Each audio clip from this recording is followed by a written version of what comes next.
Another international major for Siege has come and gone.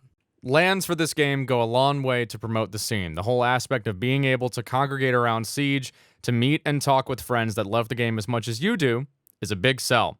I loved going to Charlotte. Now, maybe I'm a bit biased because I'm an extroverted guy, and as such, events like these check all the boxes to excite me. Still, I think that just having this outlet available, being able to lift the curtain off of the computer screen, is what humanizes the Rainbow Six Siege community, and serves an important purpose from a pragmatic point of view, in doing a huge deal of marketing work for Siege. But at the end of the day, the LAN events host competitive Siege, played by professionals, coached by professionals, casted by professionals, individuals in the scene getting paid to exhibit Siege at a high level. And if you're going to watch Siege played at a high level, you should browse the internet at a high level, because this video is sponsored by Opera GX. Picture this, all right? You're trying to Photoshop a sick YouTube thumbnail for your Epic Gamer compilation channel.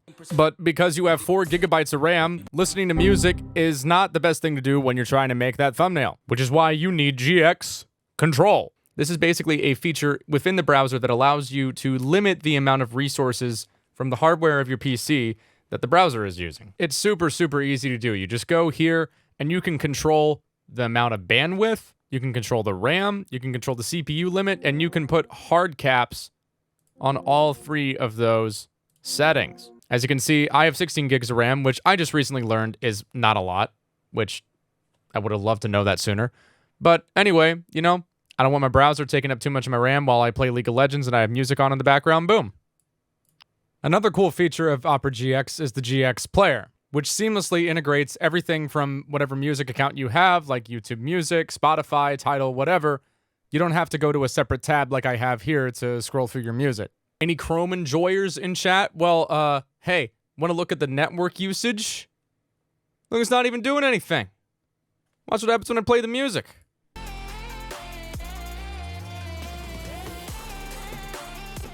Sitting near the top, right? Here's what Opera GX looks like in the task manager. It's like, what, 0, 0, 0, 4.5 for a second, 0. Ever try to read a Wikipedia article at night? With Opera GX, you can turn off flashbangs. Just go to your system settings, scroll down, and hit Force Dark Pages. It's also got this lovely destination called the GX Corner with a rotational storefront of games on sale, as well as the ability to integrate Twitch and Discord. You can actually access which streamers that you're following who are live right from your browser. You don't have to go to the link and then just, type the whole thing out. You can download Opera GX, the gaming browser, for free at the link in the description. And thanks again to Opera GX for sponsoring this video. In person, obviously, people are going to go out of their way to go to these events, and the atmosphere is very cordial and inviting. But on the internet, it's very common to hear this sentiment echoed. Ubisoft puts too much stock into the opinions of people within the competitive scene. Ubisoft, as most of you know, announces their content seasons at panels during these events, during Pro League matches. Twitter, being an algorithmic bubble, does not have a negative sentiment, for better or worse. It seems that the sentiment towards the competitive scene for the game is relatively positive. All of this in mind, I want to take a deep dive into these questions. Does Pro League unfairly influence Ubisoft's decision-making process? How important are competitive scenes for the success of a multiplayer game? Now, I think that when people rightfully state, yes, Ubisoft does to a certain extent listen to PL, it can play into a strange argument a lot of people have, where they assume the Pro League scene runs a cult like the one from the movie Hot Fuzz, congregating in dimly lit rooms as they decide how the Goyle rework must be done for the greater good. People speculate as to how much of this influence is unhealthy for Rainbow Six Siege. What balancing decisions does Ubisoft make pertaining to Pro League, and just how much of the game can they design around Pro League? Should they design around Pro League at all? First, it's important to understand that not every multiplayer game is conducive to fostering a competitive scene, but people will try to make a competitive scene out of pretty much anything. Despite the developers' insistence that Smash Bros. Is designed as a fun party game, Smash Bros. Has a big esports-like component. There's a degree of back and forth with this community as well. Some players don't like so-called Omega maps or items turned off, insisting that if you wanted to play Street Fighter, you could just go play Street Fighter. I can understand where this sentiment comes from with Siege, where people claim that the emphasis on destructibility, intel gathering, and gadget interplay plays a huge element in what makes the game stand out from other shooters like Call of Duty. But what I find a little bit interesting about this dichotomy is that in Smash, extra elements like dynamic stages and pickups are emphasized as mechanics that keep the game light and fun. Whereas in Siege, Extra elements like dynamic maps and gadgetry are emphasized as mechanics that keep the game grounded and strategic. It's a sentiment I see quite often, especially on everyone's favorite subreddit r/ShittyRainbow6, where not too recently a post got really popular making fun of people for running the shotgun over the MP5K on mute. Now, as somebody who likes running the MP5K on mute, I gotta say, overlooking the usefulness of the ability to pick the shotgun and instantly switch mute's role from a roamer to an anchor with one click is a little bit short-sighted, in my opinion. And it's assumed here that the shotgun isn't a viable fragging option, which it certainly is. Interestingly enough, even in the replies, a countering sentiment is shared wherein people defend usage of the shotgun, and it seems like a popular argument. So if you guys ever wondered how deep the casual versus competitive divide for Rainbow Six Siege goes, look no further. It's not really a casual versus competitive divide. I think it's a mindset divide. There are plenty of people that play the game for fun, that understand the game at a mechanical level, at least to a certain degree, and choose to play the game in a way that they feel is entertaining to them, and that's fine. There are also people who demand that their fun way of playing the game is the only optimal way of playing the game possible, in the veins of either A, it's unironically better than what the nerds in Pro League could come up with, which is ridiculous on its own right, or B, I don't care what nerds in Pro League come up with, and I will do the opposite of what nerds in Pro League come up with. Which, again, good for you, I guess. Ironically, it kind of plays into this idea where they're upset about Pro League having influence, and then they let Pro League existing influence their behavior patterns in the game, because they don't like Pro League. A game like Siege needs a certain degree of input from the professional scene, that much I agree with, but I do agree with the ideas in concept where a lot of these Redditors are coming from. I don't think they have an issue with Pro League. I think they have an issue with certain decisions made by Ubisoft and blame Pro League. This isn't really a Halo 5 situation here where 343 said we're going to make a game that is almost entirely fixated on the competitive aspects and marketability within the esports community. They tried to fit that square into a circle, and it didn't even eclipse Halo 4's sales numbers. The mishandling of Halo in the past decade is a Shakespearean tragedy that'll make me say some very unprofessional things, but that's for another time. Siege has seen better days, and naturally a lot of people want to assign blame. Yeah, Siege has been around for almost 8 years, but in the grand scheme of things, while 8 years is certainly ancient in terms of gaming and engineering and cultural standards, it is not unprecedented for games like Siege to thrive for decades on end. Now, Siege is a very unique game, unlike really anything on the market. I think the hero shooter aspect of it is really the only thing that it really copy-pasted anything from. And even if you want to say copy-pasting, you have to consider Siege came out at a time where that trend was still starting. When I was growing up, it was co-op zombie games, then one day it was hero shooters, then one day it was battle royale shooters. For all the crap that it gets, Rainbow Six Siege has weathered a lot of storms. It's had a pretty good run. I just don't think it needs an early retirement. In order to promote the scene at these LANs, the gameplay loop has to foster fairness and competitive integrity. Of course, the whole catering to Pro League argument is kind of moot when you consider how long it's taken to deal with the balancing of Finka, who went from worst to best attacker in the game in the matter of a year. The common argument nowadays is that the game has turned into TDM LMG pre-fire around corner simulator, which is bizarre considering that's not what the game should be. Compared to a game like COD, the game certainly has a lot more moving parts and layers of complexity, but compared to what it used to be, I don't know. Intel gathering equipment used to be the name of the game at one point, before becoming a bulletproof utility simulator to the comparatively more gunner-centric meta we have right now. But what most people don't consider when they say all the devs care about is Pro League is that Pro League players are individuals and have individual opinions. I've heard some pros say that the current meta is great. I've heard some pros say that quick peeking is dumb. How many casual players can you name that think quick peeking is dumb too? Probably a lot. They probably think of it as a hyper-nerd over-reliance on an oddly specific movement mechanic that doesn't really mesh with the game's slower, more deliberate and tactical nature. While there's plenty of pros that feel that way. When Finka and Alibi rule the day, it's not really Pro League that's encouraging it. Casuals get slammed by aim bros and assume that the higher mechanical skill correlates with an obsession with Pro League. Which, a lot of them do, obsess over Pro League. But like your buddy who only quotes ESPN opinions when you talk about sports, just because an aim bro is cracked on Alibi doesn't mean they're going to make a run for Challenger League. In fact, fixating on mechanical aim and nothing else is a quick way to end a career in Rainbow Six Siege professional play.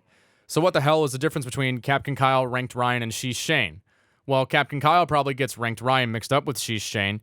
Ranked Ryan thinks he understands what Sheesh Shane is doing when he doesn't, and Sheesh Shane is probably just confused as to why these two dudes keep arguing all the time. Now, there's definitely a bigger focus on competitive gaming now than there was years prior. I personally encountered this kind of culture shock in a weird way, especially when I went to a LAN for the first time. I played games a lot, I enjoyed gaming, but I just gamed in general. I didn't focus on one particular kind of competitive shooter. I played a lot of RTS games, I liked StarCraft, Company of Heroes. Me and my high school friends would have 2v2 games on Company of Heroes that were really fun, Halo Wars. And despite all this, I never wore athletic clothes in public unless I was at the gym. I am a jeans stan. And then I went to a LAN and people are like, why are you wearing jeans, bro? And I was like, huh? Is that even a question? Gamers can often behave in ways that confuse me. Every time there is a con announced, there is a special bulletin voluntarily put out by people in the scene to wear deodorant and take a shower. To my raised by older parents boomer-zoomer hybrid brain, this quite literally seems like it should be unnecessary. But it's also somewhat terrifying in the sense that the reality is, some people might need to be reminded. Every hungover morning after from a party the day before, me and the guys would play Smash. Some of my favorite memories from my early 20s were from playing Smash on the weekend with my friends. We had little character rivalries. I was the weird nerd who'd play a lot of the range characters like Robin or Mega Man, and I was decent on most of these characters. I didn't just get walked over, but when I got on Samus, that shit started anime music. I mean, everybody knew what the fuck was about to go down. If my fraternity little got on Cloud, his main, you might as well have put on a UFC fight. These 1v1s had everybody glued to the screen. You'd think they were watching the height of the freaking Cell games. The more me and my roommate played these matches, the more acquainted we got with our characters, and the more exciting each match got. It was a 100% competitive environment where we were both out to win, but we both got a huge deal of fun and enjoyment out of this bout of nerd sparring, and we got a little bit of a kick out of people being so invested in it. We realized there were a lot of gamers on campus, so we ran a Smash Bros tournament to do a little bit of fundraising for the chapter.